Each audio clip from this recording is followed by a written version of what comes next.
Good morning. Good morning.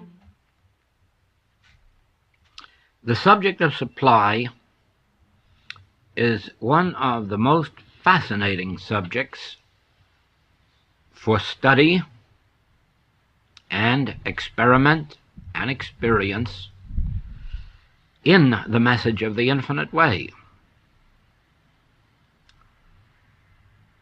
The reason is that you cannot approach the subject of supply in the sense of believing that we need money or automobiles or houses or homes,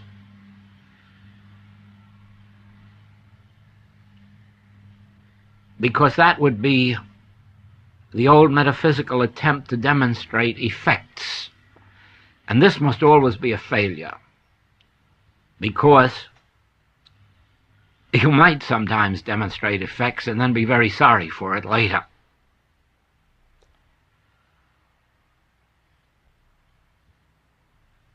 You see,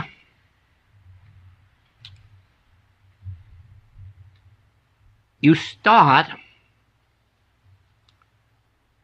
your whole infinite way experience from the standpoint of the truth that we are offspring of God, that is, that we are spiritual, and heirs of God, joint heirs to all the heavenly riches. And then, if we've been metaphysically trained, we turn right around and try to turn heavenly riches into houses and automobiles and dollars. And of course we lose the whole contact there. When Scripture says, "Thy grace is my sufficiency in all things," it doesn't add that thy grace gives me dollars and automobiles and houses. It says that thy grace is my sufficiency.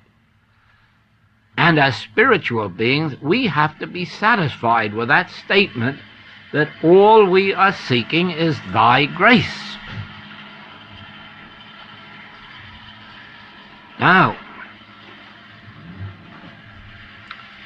grace always interprets itself at the level of the moment in which we are living,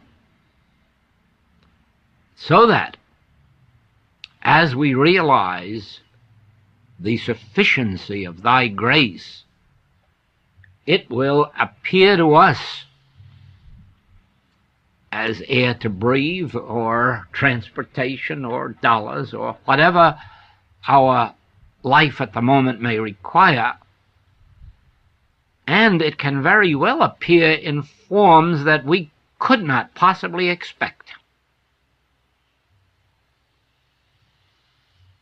Our idea of what constitutes supply may differ entirely with God's idea for us at this moment.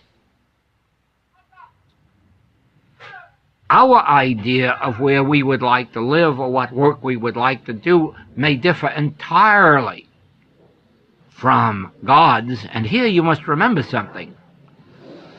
If you remember that you are spiritual and the offspring of God, you must remember that you are a child in a far different way than children of earth are children of their parents. When parents have children, they don't know what they're going to do with them or what the children are going to do with themselves. They just bring them into the world and hope for the best. And they try to guide them. But how can they guide them except in accord with their own concept of what is right?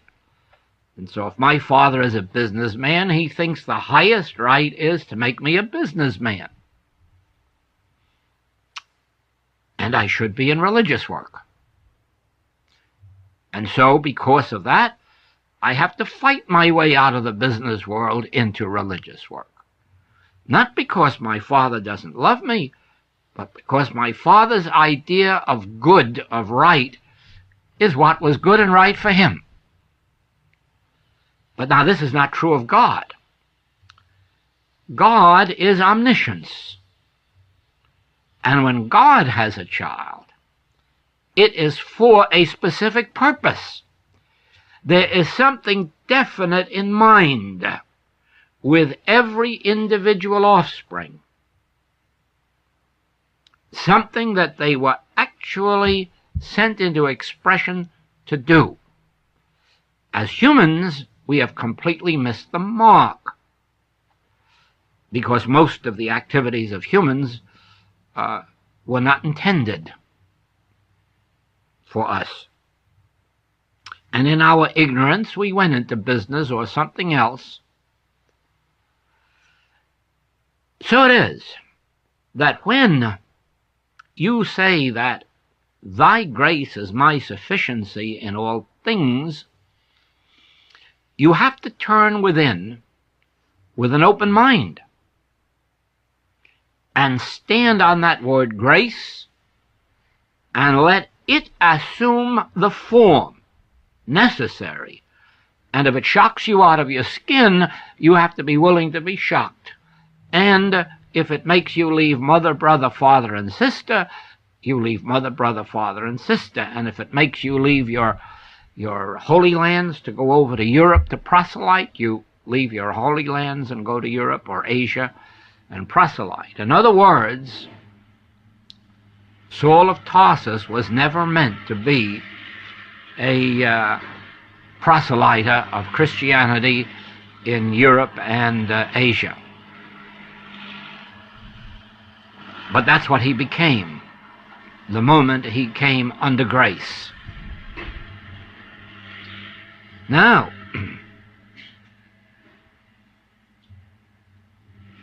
when you see supply in this light, you see it as grace, and you see it as a gift of God, and you have no outline of what the form is. You can very well be more surprised than a child going to the Christmas tree on Christmas morning and finding the things it doesn't expect. What it receives is its parents' sense of love. They're giving it something, not necessarily that the child wants, but what the parent feels it's for its good. This is much more true as we go to the Father for divine grace. It is utterly hopeless to have an idea of what gifts we would like, what form the grace should assume, what form the supply should be.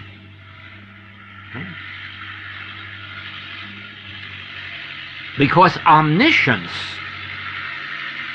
knows all.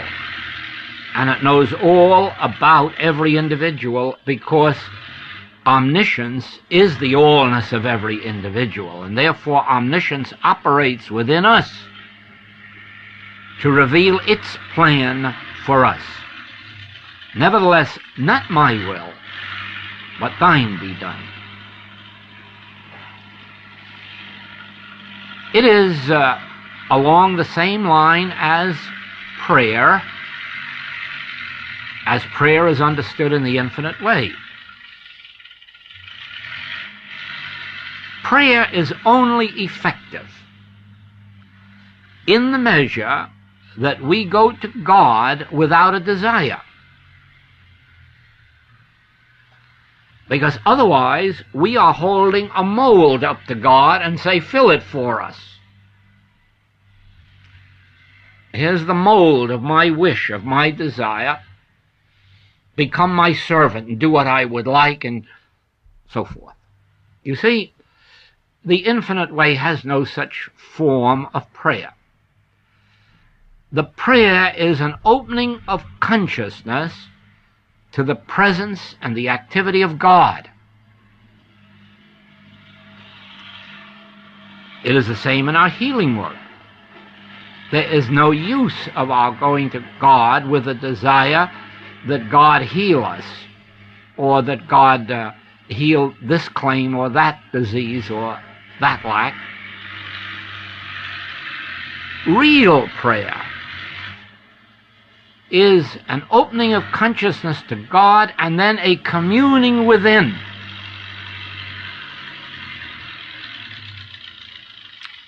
Now,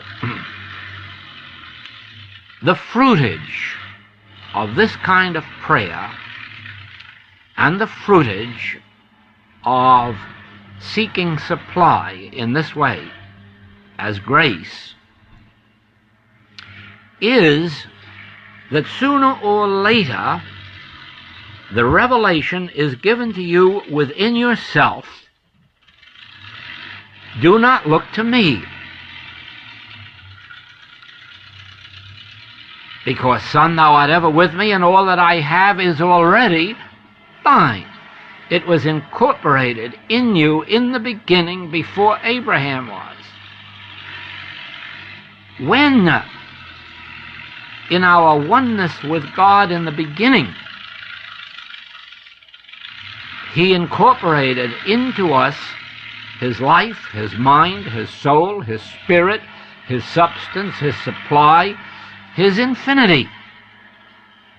And He can add nothing to us now. Nor are there any powers on earth to take from us, as long as we live in the realization that our infinity, our grace and our gift, is ours by virtue of our relationship to God, the oneness that was established with Him in the beginning. Then, when this is revealed to us, we perceive why the poet could say, "You must open out a way for the imprisoned splendor to escape."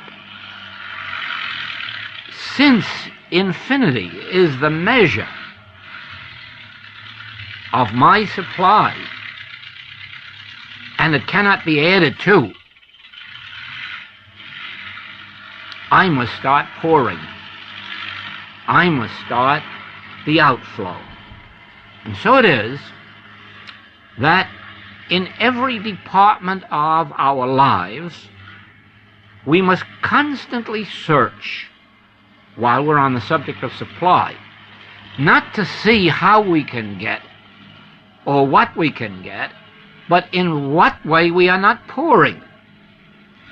Because this is where the damming up of supply comes in our not pouring in some manner.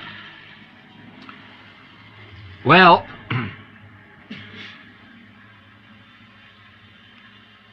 there are times when you will find it very difficult to impart this to students because an embarrassment arises. They are apt to get the impression that you want them to give something to you, and that you are using this gentle way of hinting.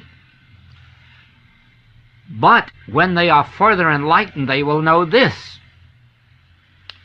that as a teacher, you must already have reached that stage where you understand that you are spiritually fed and that you are not looking to them. And then, of course, that impression will not prevail. The reason the impression prevails is that so many religious teachings insist that the follower support the priests, ministers, church. Whereas in a spiritual teaching, it must be the minister or the priest or the teacher who must support the student. Otherwise, the teacher knows more than the student knows more than the teacher. Therefore, this can never enter the spiritual teacher's consciousness, because the spiritual teacher does not go into a ministry until they have demonstrated that they are living by God's grace. Then, when they have demonstrated that, they can freely say, now the secret of supply is in giving, and we are not concerning ourselves at the moment merely with money, because money is the least of the givingness of which we are talking. The real givingness is the spiritual treasures that have been given to us that we are willing to share. You see,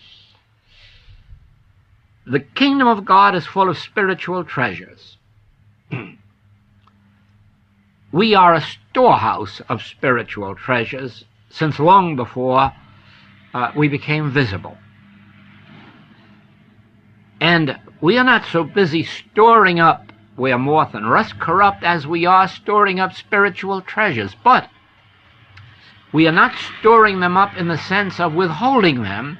We're storing them up in the sense of spending them, because it is in the spending of them that we are really storing them up. This, of course, is a contradiction to the human sense, but anyone who has ever taught any subject whatsoever, must know that the more of it they teach, the more they know themselves. That must be inevitable, whether or not they are teaching bookkeeping or architecture or languages or science, art. The more they teach, the greater their own unfoldment.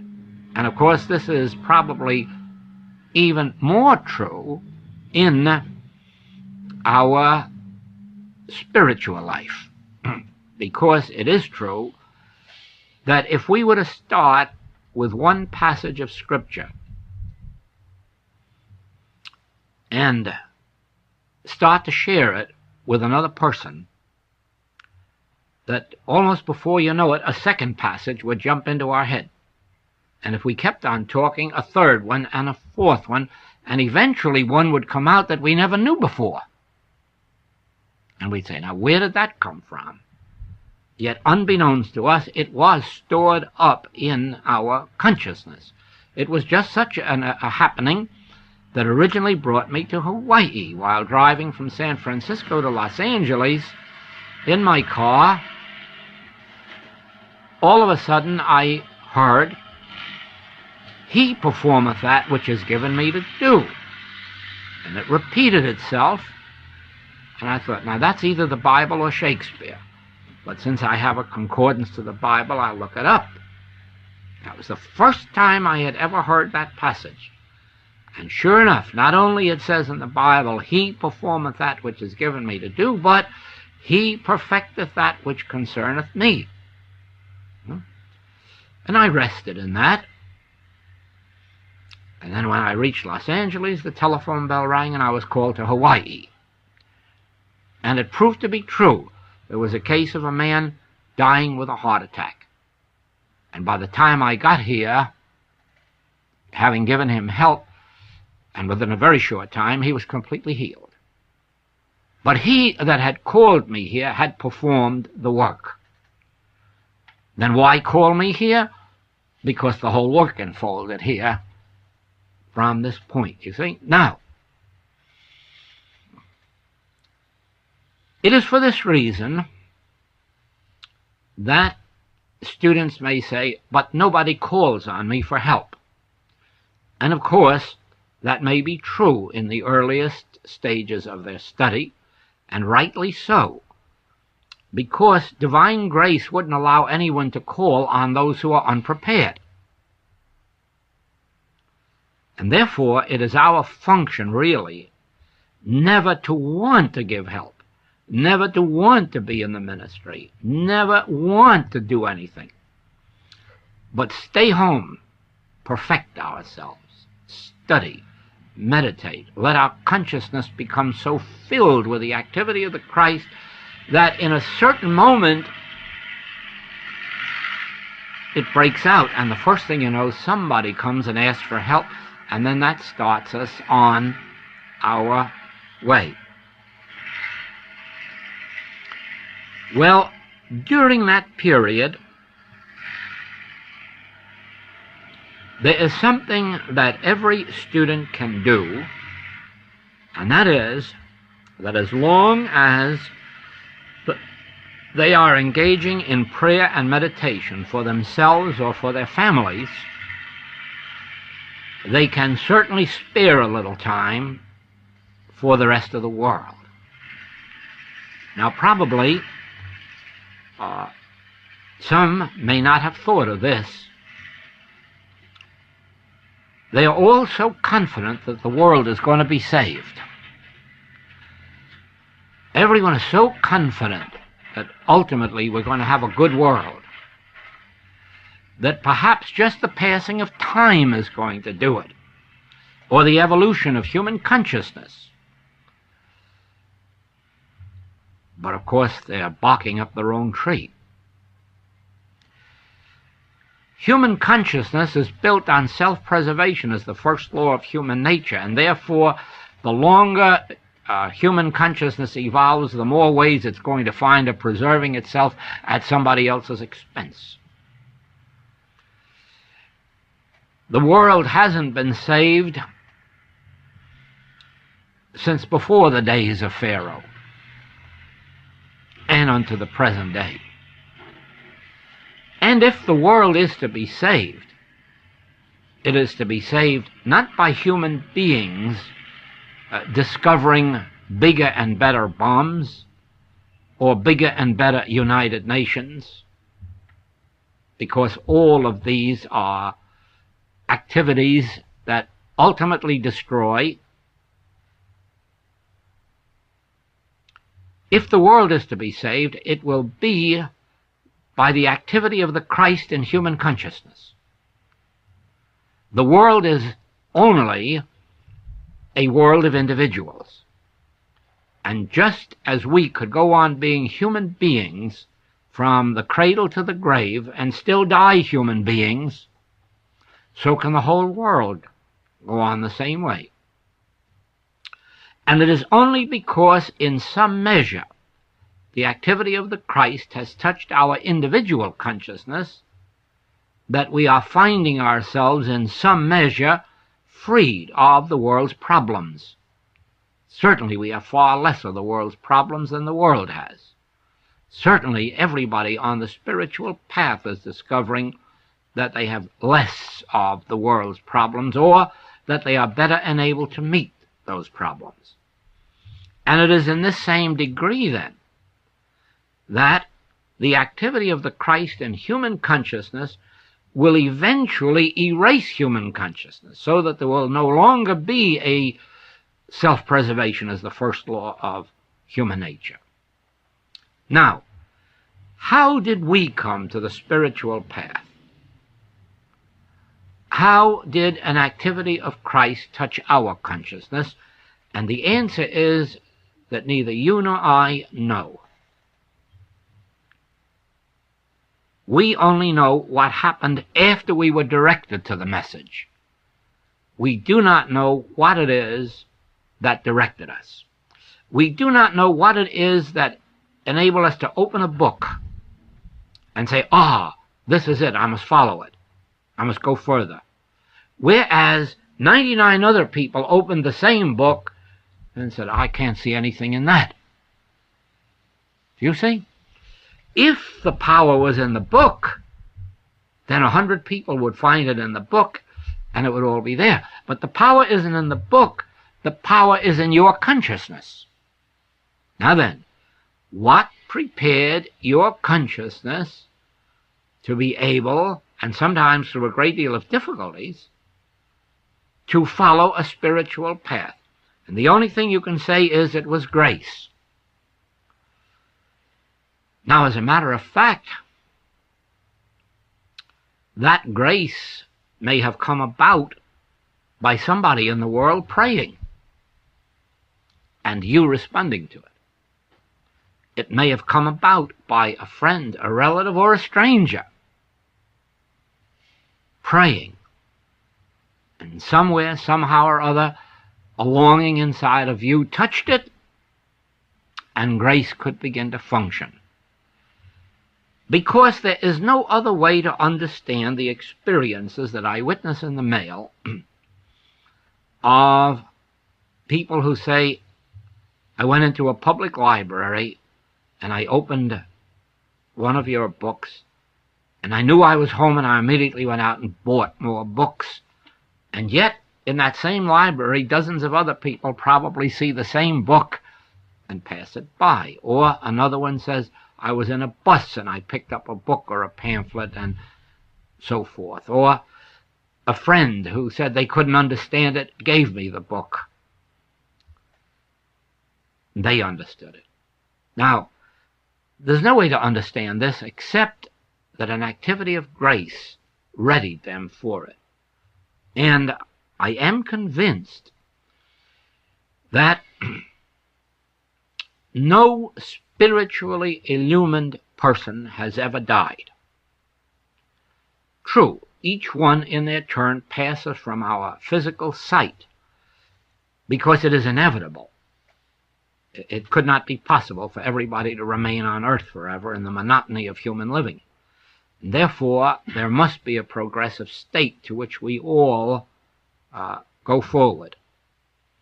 But wouldn't it be horrible to think of 10, 20, 30, 40 years that we have given to a spiritual study and activity and then feel that it all ended because we passed on?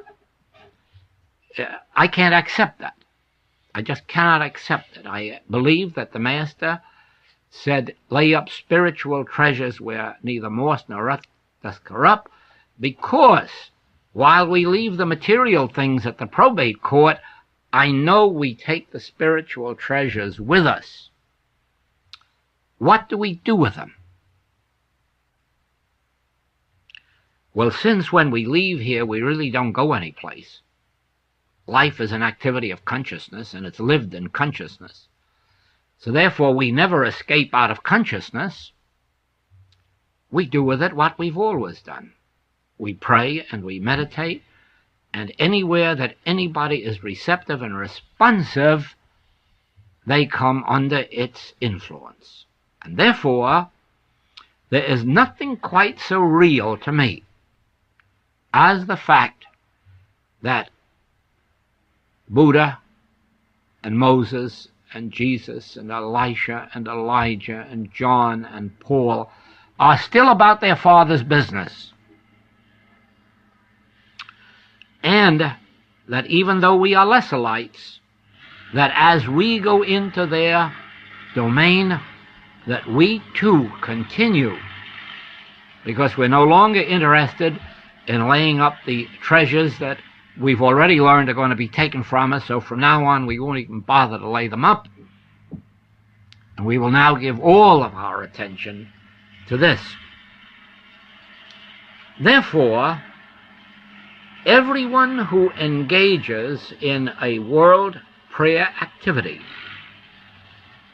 of a real prayer nature, I don't mean the old prayer that asks God to do something or give us victory or the other fellow defeat, but I mean the real prayer of spiritual contact. They must be reaching somebody somewhere. Somebody on a sickbed is being raised up. Somebody on a deathbed is being raised up. Somebody in an accident is being lifted up.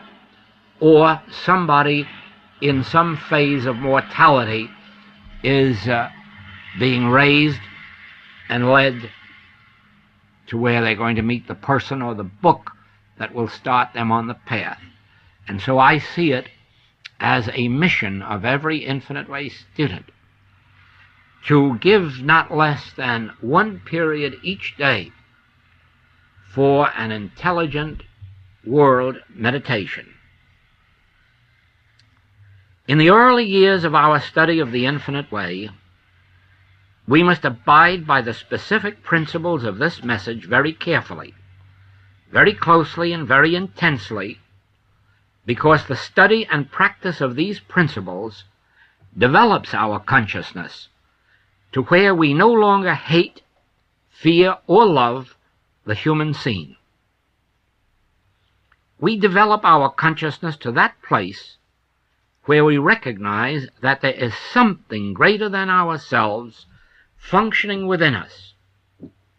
We of ourselves could never do the things that we are called upon to do.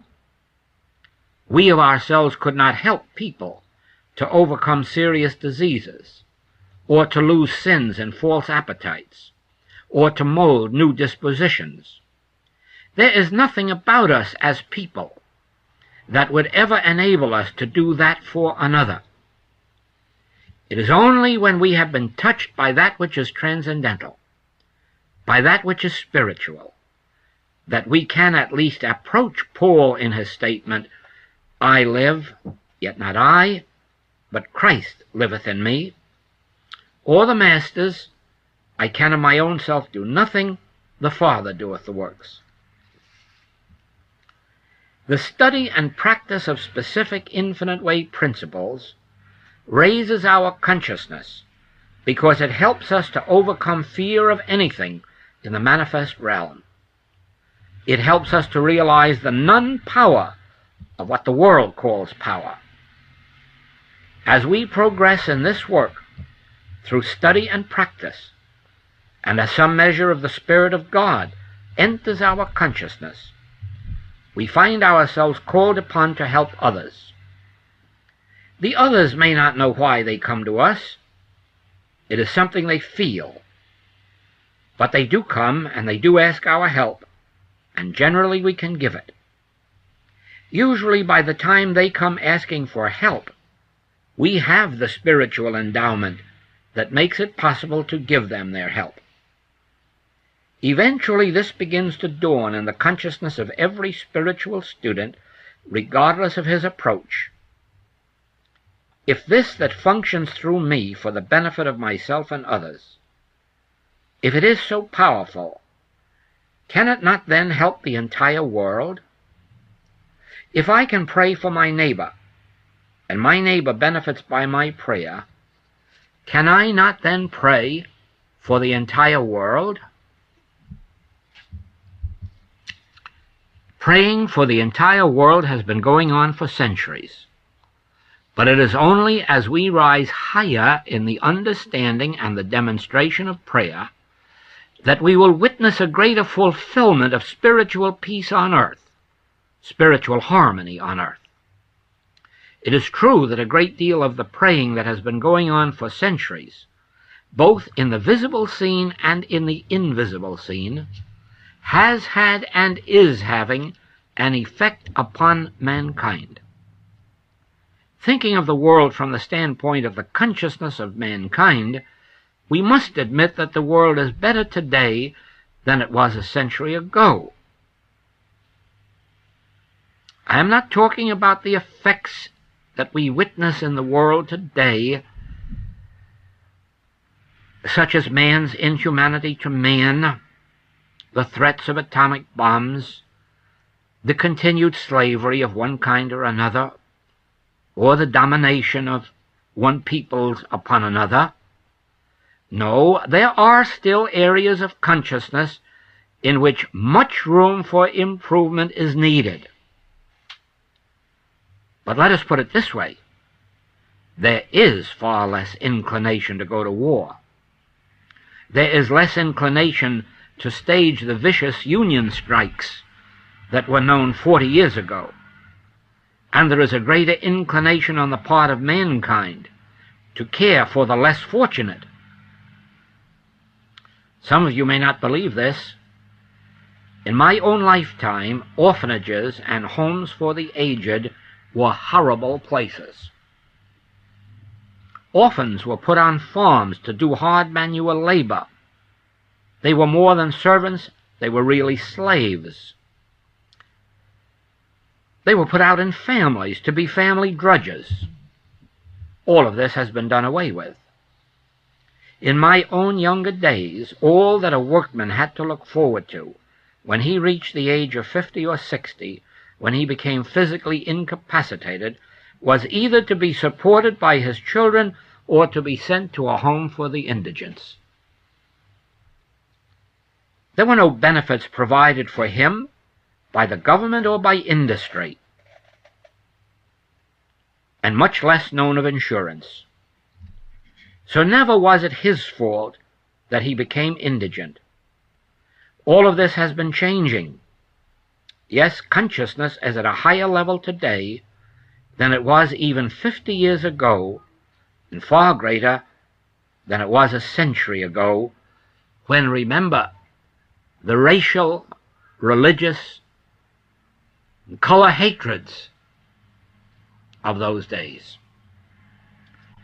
Since it is impossible for the human mind to improve itself, it must be evident that the prayers of those who understand the real nature of prayer, both on this side and the other side, must prevail.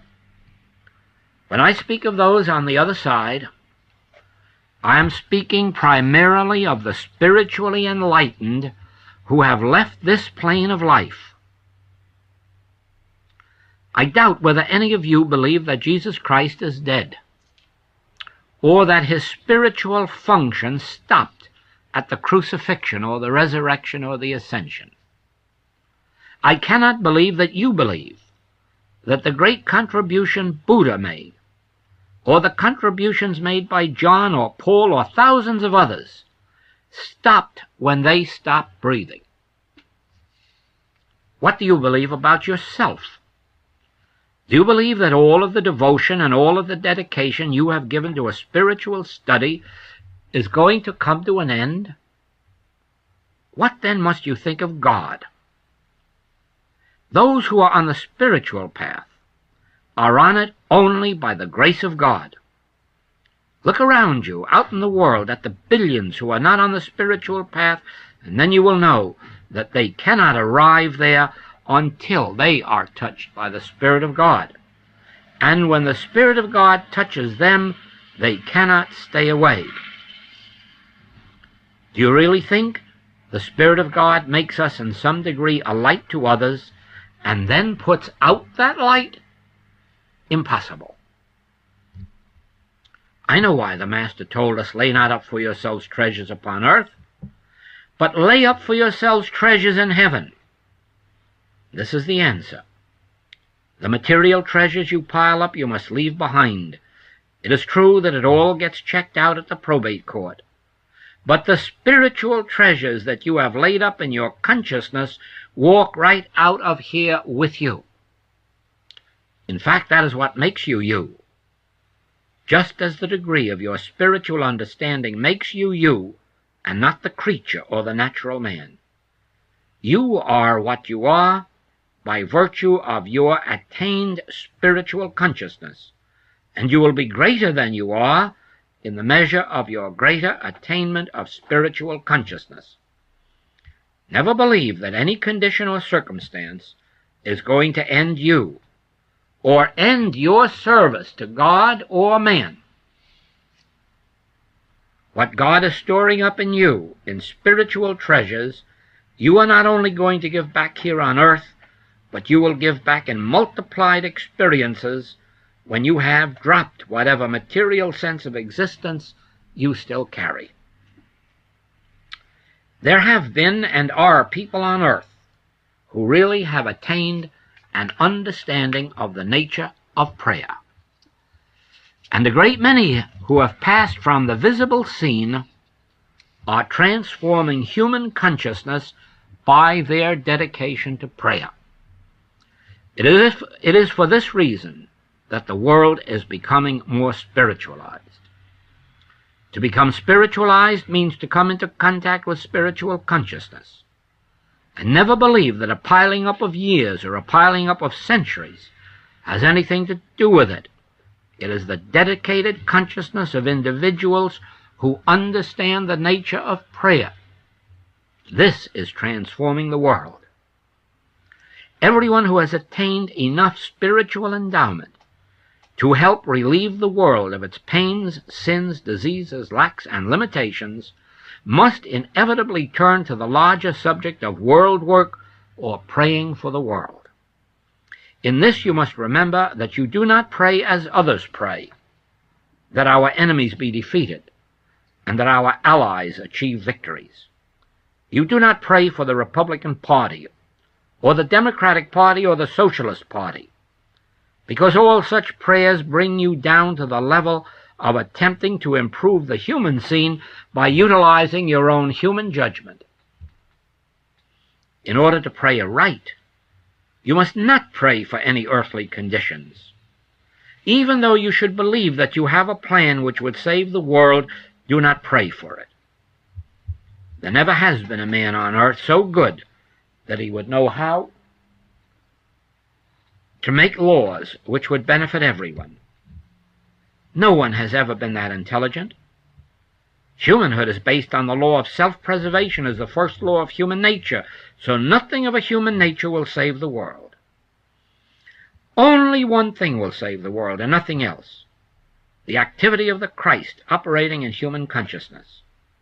One thing and one thing alone can save your individual life, and that is the activity of the Christ in your consciousness. That and that alone can bring you to the life that God meant you to lead when he created you in the beginning in his image and likeness. You have all witnessed good men become bad and intelligent men who lost their intelligence. You have all witnessed human good, but never have you witnessed human good working impersonally and impartially for the good of everyone. That is the failure of the League of Nations, and will be the failure of the United Nations, because they are not met there to work equally for the good of all. Each representative is there to work for the interest of his country or his race or his religion. Man cannot become that good humanly, but he can when he is spiritually endowed. You cannot pray for peace on earth because you are praying for an effect. You can only pray that the kingdom of God be realized on earth as it is in heaven, and then that realization will bring peace. If through your experiences with a spiritual message you have had some proof or conviction that in the presence of the Christ the carnal mind is not power, then you can go on to the greater realization that the carnal mind is the arm of flesh or nothingness. And if you can witness the carnal mind as nothingness, you should have no trouble at all in engaging in world work. And realize that there is only one carnal mind, whether it is manifesting as one individual or as a billion individuals. When you can perceive that the carnal mind is none power in the realization of the presence of the Christ, you are helping nullify it for the world. It is not enough to remember that the carnal mind is not power. It is not power only in the realization of the presence of the Christ. One with God as a majority. Understand this: the carnal mind is power on its own level of action. Those who want to throw bombs are going to throw bombs until the activity of the Christ stops them. Nothing else is going to stop them. It loses its power, this carnal mind, only when it comes in contact with the Christ, with your consciousness. There is no darkness in the presence of light. In thy presence is fullness of joy. Wherever Jesus moved with his Christ-activated consciousness, sin, disease, and death disappeared on his coming. And so it is in some measure with each one of you. Wherever you move with some measure of spiritual endowment, some measure of sin and disease must walk out. It must dissolve. Since we are agreeing that there is but one carnal mind, there is no reason why 10 righteous men should not nullify the carnal mind of the whole world. Everyone is not receptive, but fortunately we do not have to wait for everyone.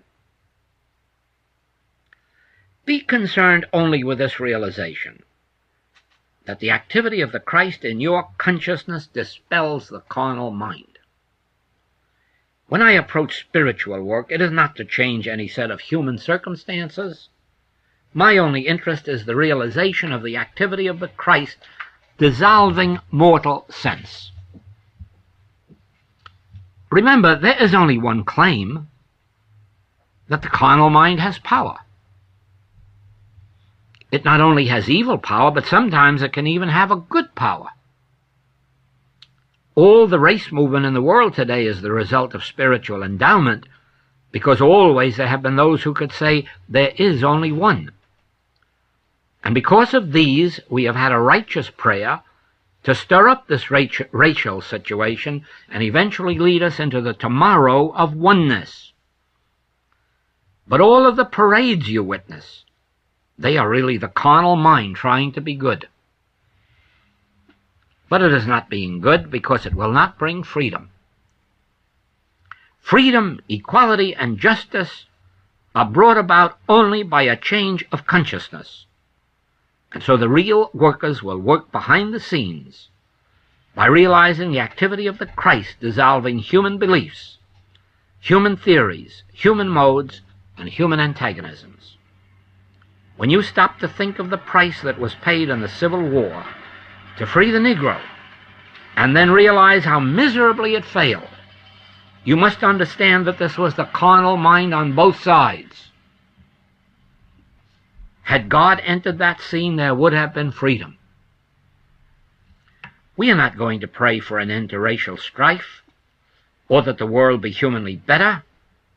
Our prayer always is the recognition of the non-power of the carnal mind and the activity of the Christ in human consciousness.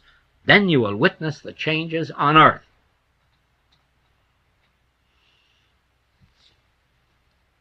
You know, if you were to pray to remove the sins of your friends or relatives or community, and you succeeded, do you not know that their human mind is still fertile ground to take on some more sins? And so you would have to pray tomorrow to remove those sins. And that is why the Master taught that if you remove error, one error, you might be making room for 7 more to enter. So you're not really setting about to make men better. And you're not praying that they lose their sins. You're losing that the activity of the Christ take over their consciousness, because when it does, there's no sin left in it, nor is there any room for sin to get into the Christ mind, which has now replaced the human mind. If you lived in a southern town of 10,000 people, and 8,000 of these people were Negroes of little or no education, I'm sure you can understand that you would have difficulty granting them equality. Yes, you might very well be on the side of those whom you consider now the most backward of people. What would you do, you ask? If you were praying spiritually, you would not be called upon for an answer to that. You would be called upon only for the recognition of the reign of the Christ. And then you would see the matter be taken care of, and there would be a transitional change. Had the education of the Negro and his culture begun after the Civil War, who would care today if they did vote in the majority? Who cares in Hawaii that the Japanese are voting in the majority? Who cares? Nobody cares, because the Japanese have reached the point of education, culture, spiritual endowment, and nobody objects. But think what objection there would be if this was happening and the Japanese were at the cultural, educational, or spiritual level of the Negro in the South. So do you not see that it is really not who votes or who votes in the majority?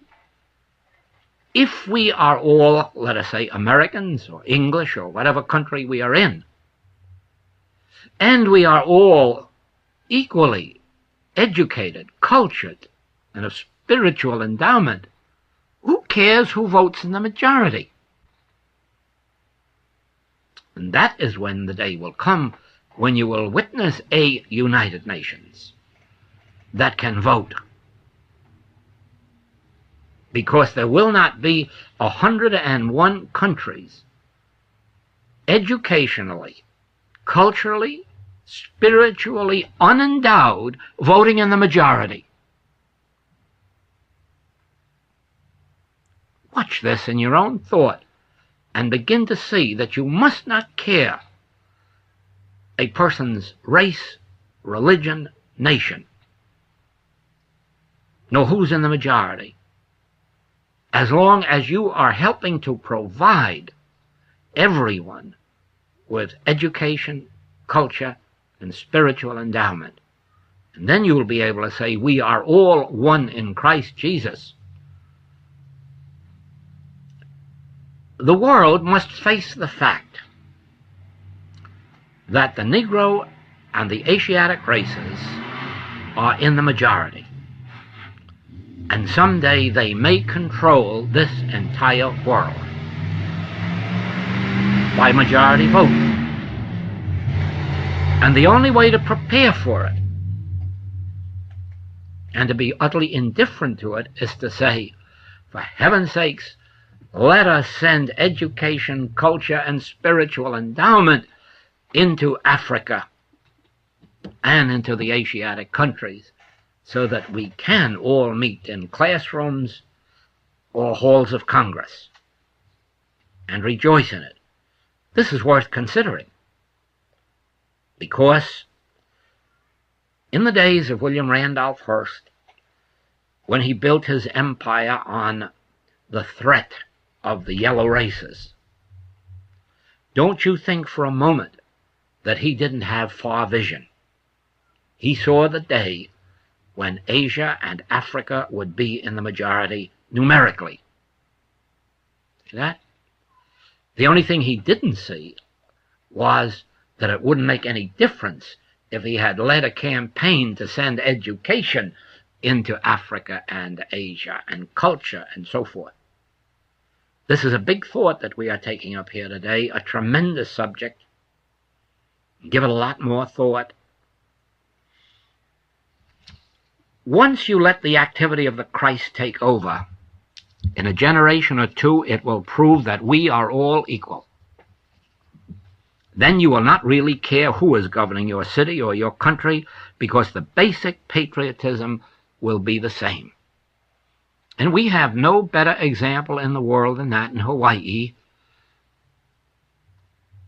where we have one Chinese and two Japanese, that is of descent, in the halls of Congress, and nobody questioning their patriotism, and no one questioning their intelligence, and no one questioning their culture.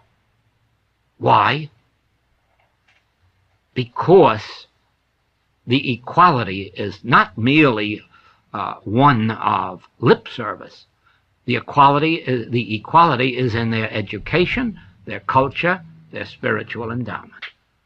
And therefore nobody cares that Hawaii has 3 out of 4 Asiatics, that is of Asiatic descent, representing them. This is a tremendous lesson to remember. What difference eventually if everybody in Congress was a Negro or an Asiatic, if they all had the basic patriotism, education, culture, and spiritual endowment? Would it make any difference?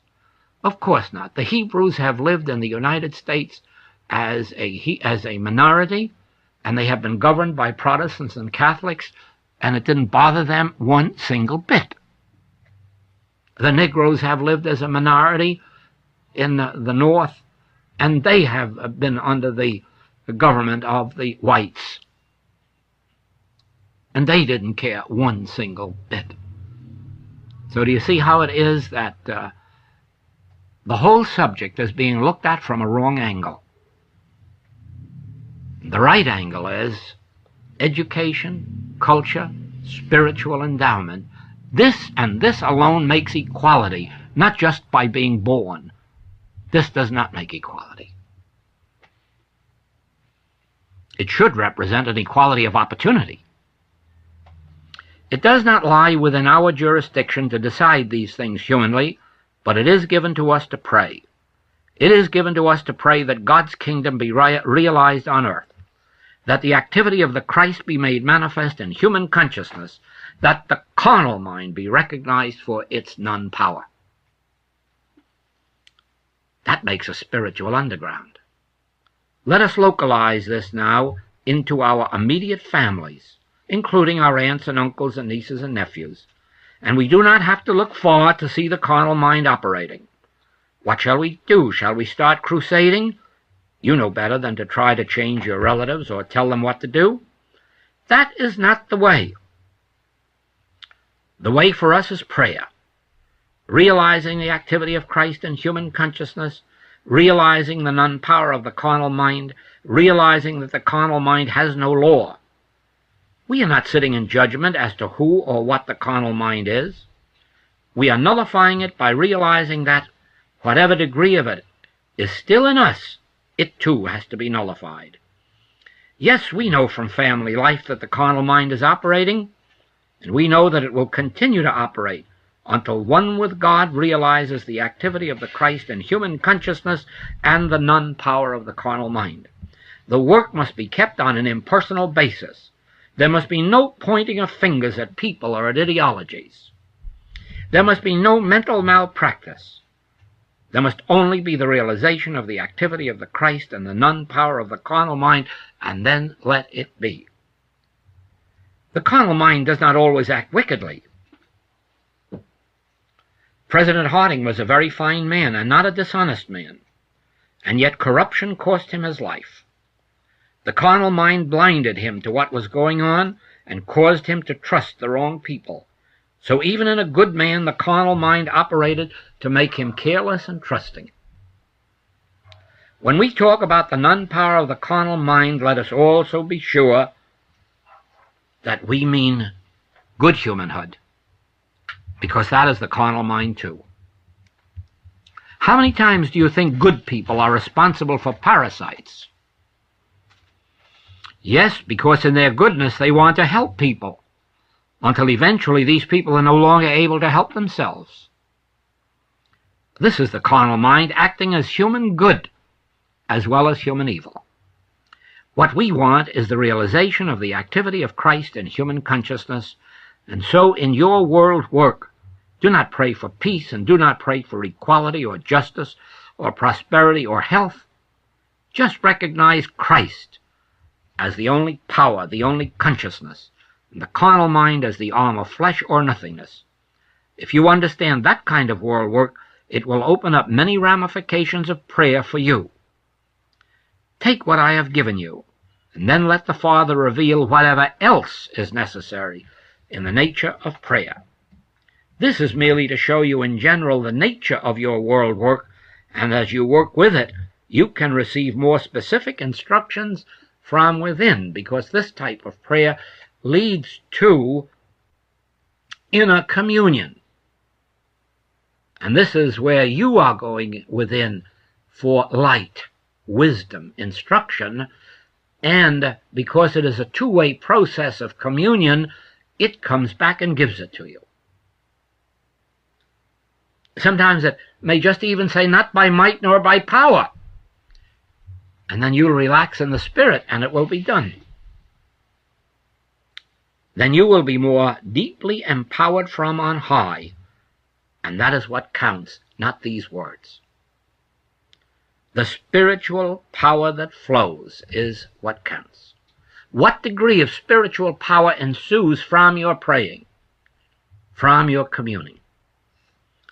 The one question this brings up is this: should these people who are out crusading and doing human good, should they not be doing this? The answer is, oh yes, they should, because that is the highest sense of service that they have at the moment. And some of these spiritual prayers may be raising up these individuals who are out crusading. In other words, I do not think Florence Nightingale went out and did all she did because she was a good human being. I believe that the Spirit of God animated her at every step. I do not think that the men in the French Revolution, the American Revolution, and the Brazilian Revolution were all humanly good men. I think many were under spiritual orders and could not have done otherwise. Whether we might be the spiritual power that raises up that seed, or whether we are one of the seeds raised up to go out on the battlefront, we must not underestimate the value of those who are out on the front, more especially those who are out there under divine orders.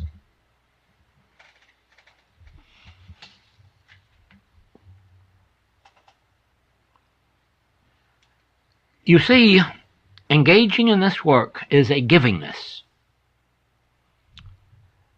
because it is inevitable that you will touch your soul center in some of these meditations, and those receptive will be blessed.